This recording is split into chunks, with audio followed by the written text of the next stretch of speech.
안녕하세요. 제가 여러분들과 1대1로 복음 제시하는 것을 시범을 보여드릴게요.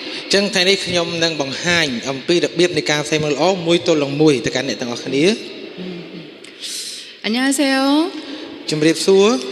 제가 너무 중요한 그림을 보여드리려고 하는데 시간을 내주셔서 너무 감사해요.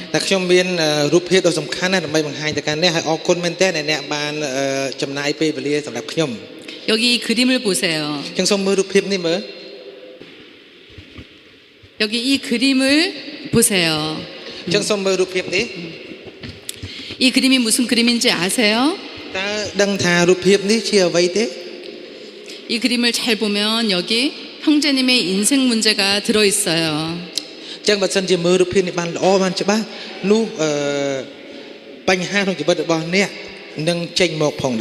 형제님의 과거가 어떠했는지,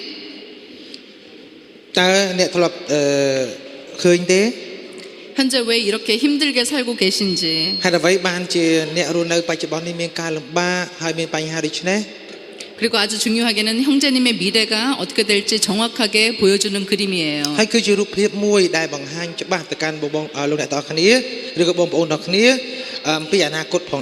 제가 질문 하나 드릴게요. 만일 오늘이라도 세상을 떠나신다면 천국에 들어가실 확신이 있으세요?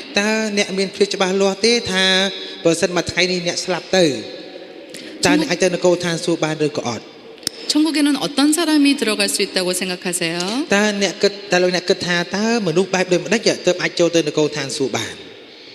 이 박스 안에 그림을 한번 봐주세요.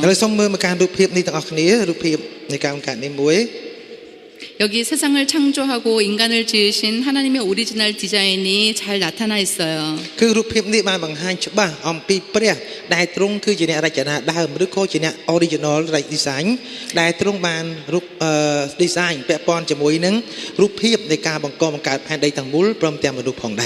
하나님이 세상을 만드시고 에덴도 만드시고 인간이 거기서 왕같이 귀하게 살도록 창조하셨어요.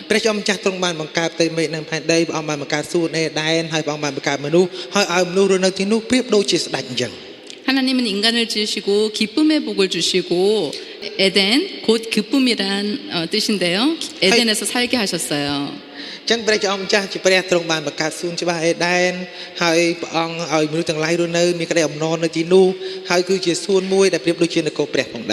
이 기쁨은 인생의 맛이고 가장 큰 능력의 원천이에요.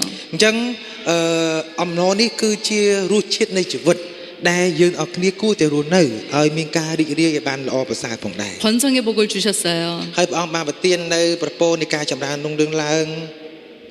최고로 건강하고 모든 일도 다 잘 되는 복이에요.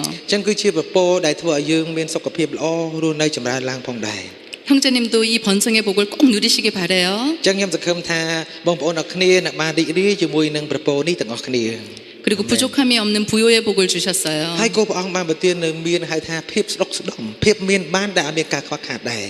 자유를 주셔서 완전한 인격으로 우리를 대해 주셨어요.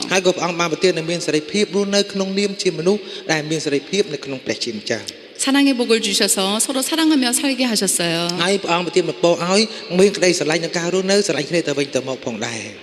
거룩의 복을 주셔서 하나님처럼 거룩하고 영광스럽게 살게 하셨어요.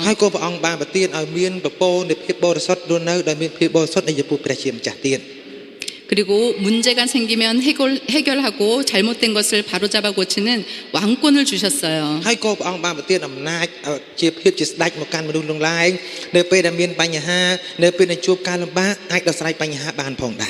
안식의 복을 주셔서 평안과 쉼을 통해서 능력을 재충전할 수 있게 하셨어요.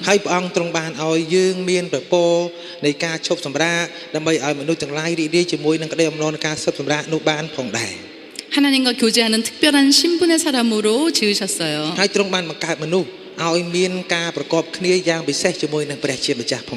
영생의 복을 주셨어요. 영생은 생명의 길이만 영원한 게 아니라 생명의 수준과 차원이 하나님 같은 생명으로 사는 거예요.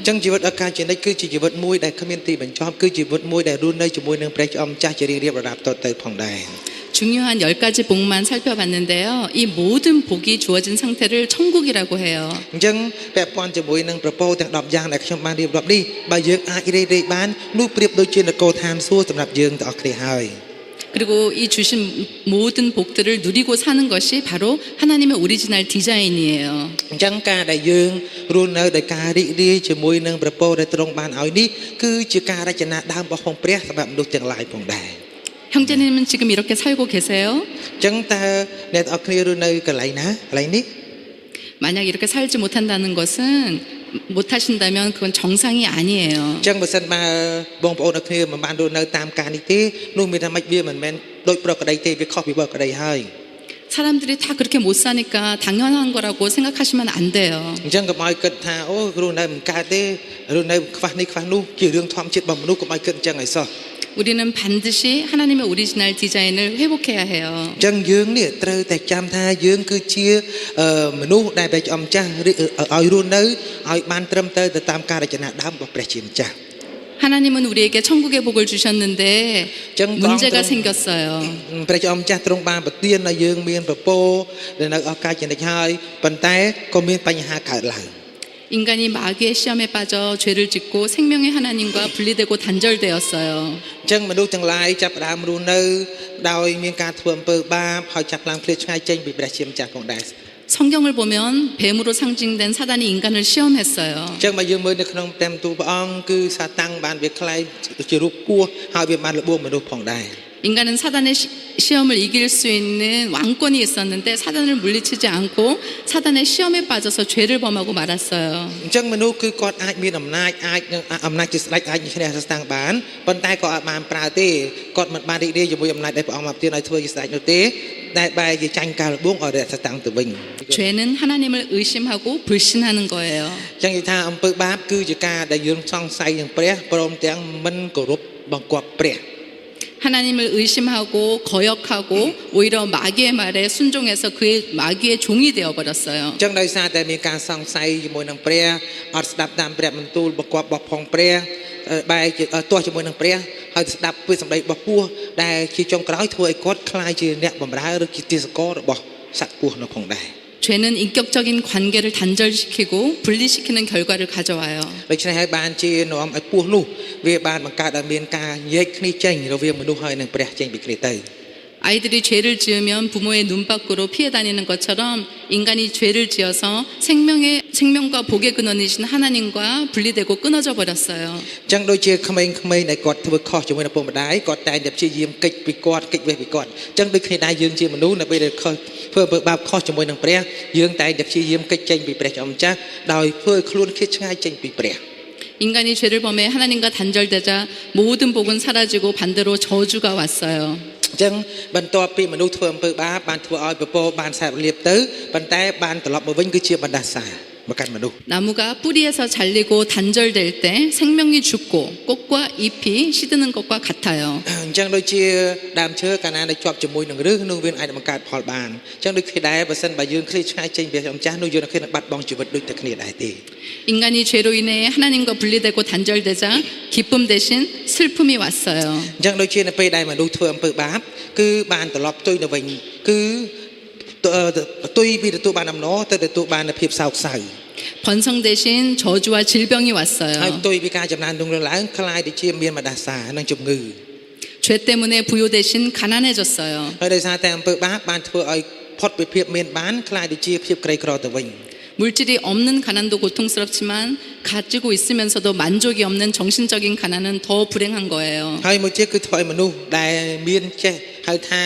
ភាពទុច្ចរិតដែលមិនចេះស្កប់ស្កល់ចំពោះអ្វីដែលខ្លួនឯងមានបន្ទាប់ពីមានអំពើបាបចូលទៅក្នុងខ្លួនទៅ 죄 때문에 하나님과 분리되자 자유 대신에 방황하게 되었어요. ចឹងនៅពេលដែលអំពើបាបធ្វើឲ្យឃ្លាតឆ្ងាយចេញពីព្រះចឹងជំនួសឲ្យសេរីភាពបានคล้ายទៅជាមនុស្សវង្វេងទៅវិញ 사랑 대신 증오와 미움이 왔고 ហើយជំនួសឲ្យសេចក្តីស្រឡាញ់គឺទទួលបាននូវការស្អប់ 거룩 대신 추악한 존재가 되었어요. ហើយជំនួសឲ្យភាពបរិសុទ្ធនោះคล้ายទៅជាភាពស្មោកគ្រោកទៅវិញ 왕권 대신 걱정하고 불평하고 원망하고 책임 전가하고 핑계대며 사람과 환경의 종로를 타는 존재가 되었어요. ចឹងជាផុតពីភាពជាស្ដេចដែលគ្មានកង្វល់គ្មានការព្រួយបារម្ភមិនខ្លាចជាមនុស្សដែលពេញទៅការព្រួយបារម្ភការភ័យខ្លាចញាប់ញ័ររស់នៅក្នុងភាពមួយគ្មានដំណឹងជាពិសេសគឺរស់នៅដោយការមើលលិចមើលកើតដោយការភ័យព្រួយនិងការខ្លាចជាច្រើននោះឯង 죄로 인해 안식 대신 불안과 우울증이 생겼어요. ហើយដោយសារតែអំពើបាបបានជាធ្វើឲ្យមនុស្សអត់បានឈប់សម្រាកគ្រប់គ្រាន់ទេ 하나님과 교제하는 대신에 영적인 단절이 왔어요. ចឹងជំនួសឲ្យការសម្រាកនោះបានคล้ายទៅជាការបាក់បែកហើយបន្ទាប់មានការច្រាស់ច្រាលហើយផ្ទុយពីការប្រកបគ្នានោះនាំឲ្យមនុស្សពោពេញទៅការច្រាស់ច្រាលនិងការជួបច្បល់ផងដែរ 더 이상 부르짖어도 하나님의 도움을 받을 수가 없어요. ចឹងដល់ពេលដែលមនុស្សស្ថិតនៅក្នុងស្ថានភាពមួយដែលគ្រីស្ទឆ្ងាយពីព្រះអង្គជំនះចឹងគឺមិនអាចរីករាយជាមួយនឹងពពកជំនះបានតទៀតទេ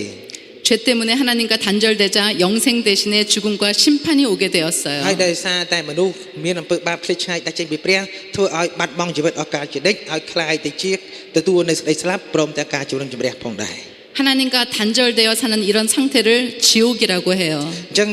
ហើយថាមួយផ្នែកដែលឈ្មោះថាគ្រីស្ទឆ្ងាយចេញពីព្រះប្រៀបដូចជាឋាននរកអញ្ចឹងដែរ 형제는 지금 어디 살고 계세요? ចឹងឥឡូវតើបងប្អូននៅគ្នាកំពុងតែរស់នៅកន្លែងណា 손가락으로 한번 짚어보실 수 있으세요? ចឹងអាចនឹងយកចង្អុលដៃរបស់អ្នកចង្អុលនៅកន្លែងណាមួយបានទេ 그리고 형제님은 어디에 살기를 원하세요? ចឹងឥឡូវនេះតើបងប្អូនចង់រស់នៅកន្លែងណា 살기 원하시는 곳을 손가락으로 한번 짚어보세요. ចឹងសូមឲ្យយកចង្អុលដៃនេះឆ្អុលទៅកន្លែងដែលអ្នកចង់រស់នៅ 인간은 하나님의 형상대로 창조되었기 때문에 동물과 다른 지혜가 있어요. ចឹងដោយសារតែមនុស្សគឺជាព្រះបានបង្កើតឡើងដូចជារូបអង្គទ្រង់ចឹងគេមានប្រាជ្ញាមានតម្រិះ 그래서 이 저주와 불행을 해결하고 천국을 회복하려고 수많은 노력과 수고를 해요. ដូច្នេះហើយបានជាគេចង់ឲ្យផុតអំពីការលំបាកអស់ហ្នឹងគេឈ្មោះទៅរកនគរឋានសួគ៌ចឹងគេខិតខំប្រឹងប្រែងដោយខ្លួនឯង 열심히 선을 행하고 착하게 살려고 노력해요. ចឹងខំណាស់ខំរស់ឲ្យបានល្អធ្វើអំពើល្អ 그러나 선행으로는 죄를 해결할 수가 없어요. ប៉ុន្តែការធ្វើអំពើល្អมันអាចនឹងដោះស្រាយបញ្ហាអំពើបាបបានទេ 독약에 생수를 부어도 독약의 양이 줄어들지 않는 것과 같은 거예요. ចឹងប្រៀបដូចជាការនៅដាច់ចេញពីជីវិតមួយដែលគ្មានទឹកចឹងដែរ 지식이 많으면 인간 문제가 다 해결될 거라고 생각해요. ចឹងគេគិតថាបើសិនបើមានចំណេះដឹងច្រើននោះអាចដោះស្រាយបញ្ហាជីវិតបាន 하지만 지식이 많아져도 내일 무슨 일이 일어날지 알 수가 없어요. ប៉ុន្តែទុយទៅវិញបើទោះជាមានចំណេះដឹងច្រើនប៉ុណ្ណាក៏ដោយក៏មិនអាចដឹងអំពីរឿងត្រូវកើតឡើងនៅថ្ងៃស្អែកដែរ 오히려 내일에 대한 걱정과 고민만 많아지죠. ប៉ុន្តែផ្ទុយទៅវិញគឺធ្វើឲ្យគេមានចំណេះដឹងកាន់តែច្រើនគឺខ្វល់ខ្វាយអំពីការថ្ងៃស្អែកនោះកាន់តែច្រើនថែមទៀត 그리고 종교로 해결해 보려고도 해요. ហើយបន្តមកទៀតគឺគេចង់ដោះស្រាយតាមបែបសាសនា 종교는 유한한 인간이 영이신 무한한 하나님을 찾아가려는 모든 노력이에요. អញ្ចឹងគឺសាសនាគឺជាការខិតខំប្រែងរបស់មនុស្សដើម្បីឲ្យបានស្គាល់ព្រះ 물질을 많이 가지면 인간 문제가 해결되고 천국의 복을 누릴 수 있을 거라고 생각해요. ហើយមានអ្នកខ្លះគេគិតថាបើសិនមានសម្បត្តិមានធនធានច្រើនមានរបស់របរច្រើនមានសម្បត្តិច្រើននឹងធ្វើឲ្យគេអាចនឹងស្គាល់ព្រះបាន 그러나 돈이 아무리 많아도 문제는 여전히 있어요. អញ្ចឹងប៉ុន្តែទោះជាមានអ្វីច្រើនក៏ដោយមិនអាចដោះស្រាយបញ្ហានោះបាននោះទេអំពើបាបហ្នឹង 쾌락을 마음껏 누리면 행복할 거라고 생각해서 쾌락을 추구하지만 그 결론은 중독과 폐인된 삶이에요. អញ្ចឹងពាក់ព័ន្ធជាមួយនឹងការត្រេកត្រអាលមនុស្សគឺខ្លាំងគឺណារស់នៅការត្រេកត្រអាលរបស់ខ្លួនឯងទៅនឹងធ្វើឲ្យខ្លួនឯងបានរីករាយព្រោះដូចជាឋានសួគ៌ចឹងដែរប៉ុន្តែផ្ទុយទៅវិញភាពត្រេកត្រអាលនោះនឹងនាំឲ្យមនុស្សមានតែការញៀនកើតឡើងធ្វើឲ្យធ្លាក់ចូលក្នុងការញៀននិងការអន្តរាយផ្សេងៗទៅវិញ 형제님은 지금 어떤 노력들을 하면서 살고 계세요? អញ្ចឹងតើឥឡូវនេះបងប្អូនចង់រស់នៅតាមបែបមួយណា 지금 어디로 가고 계세요? តើឥឡូវតើកំពុងតែធ្វើខាងមួយណា 인간의 노력으로 인생의 문제 해결이 불가능하기 때문에 물에 빠져 죽어가는 우리를 구원하려고 직접 물로 뛰어드신 분이 계세요. ចឹងដោយសារតែមនុស្សទាំងឡាយ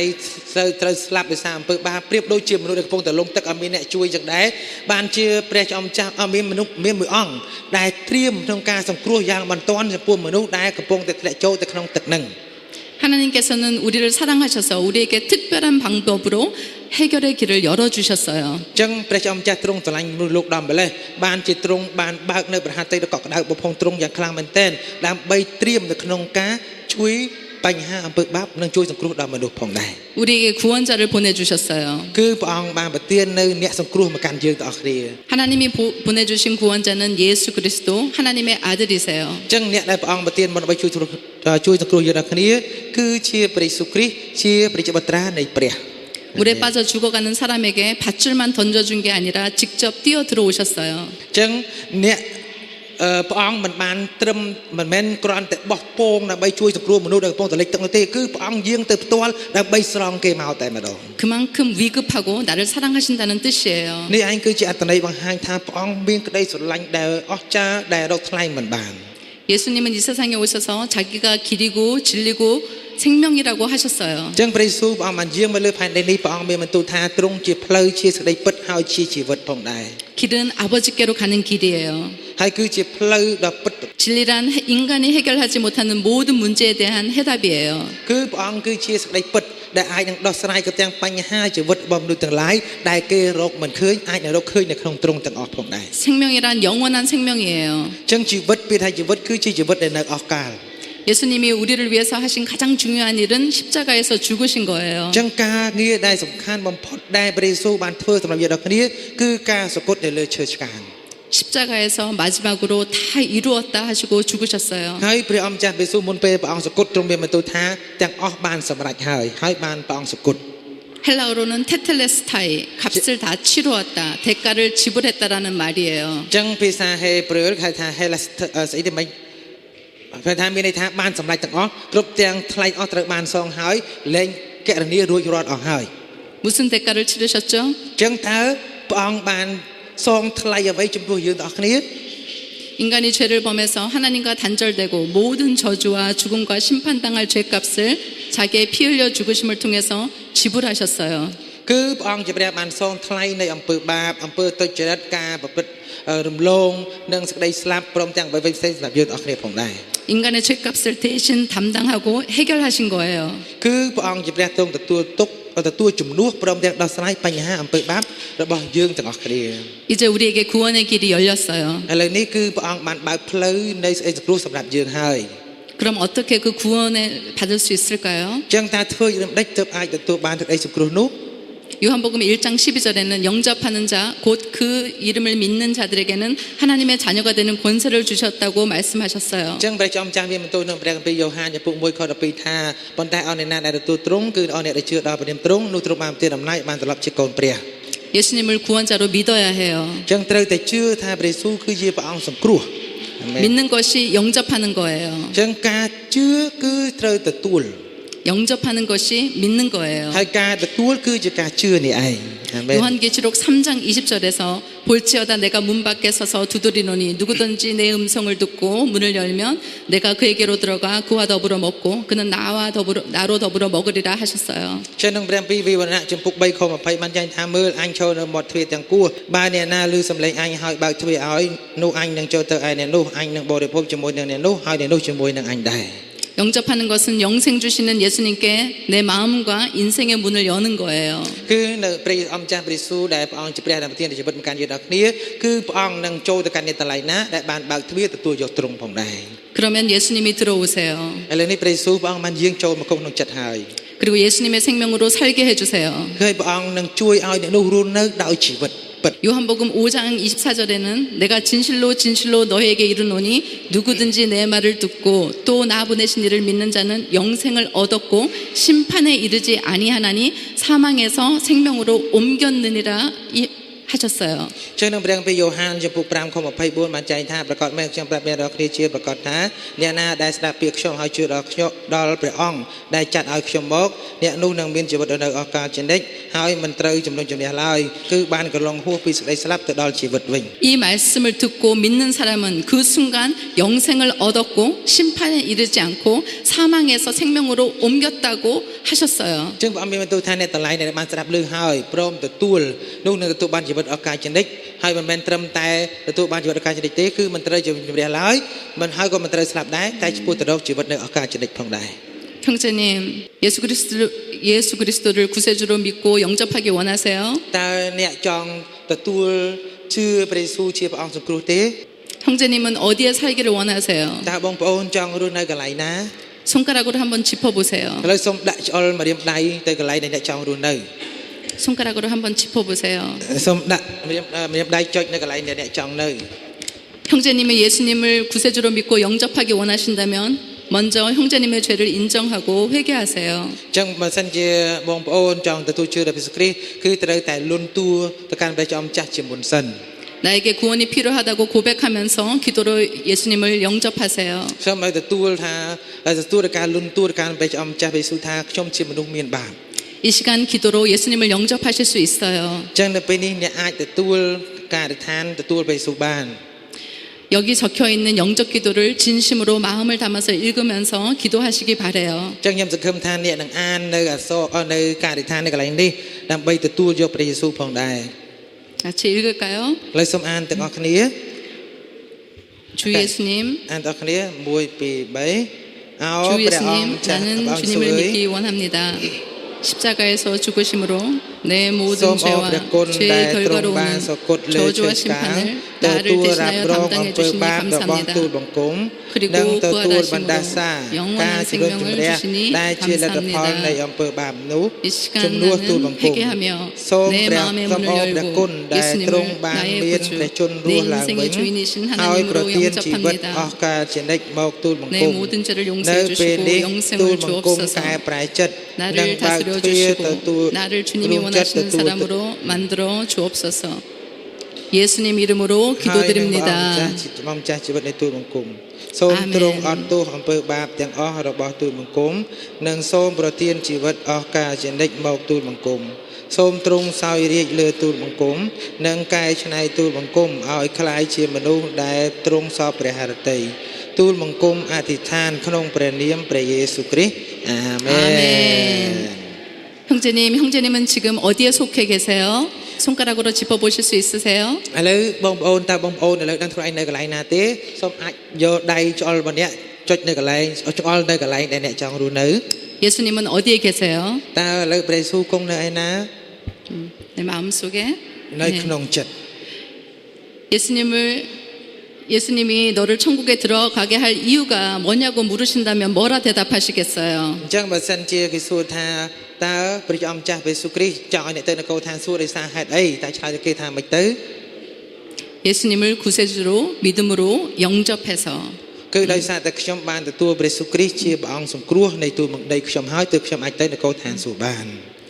감사합니다. 축하합니다. អរគុណបងចា៎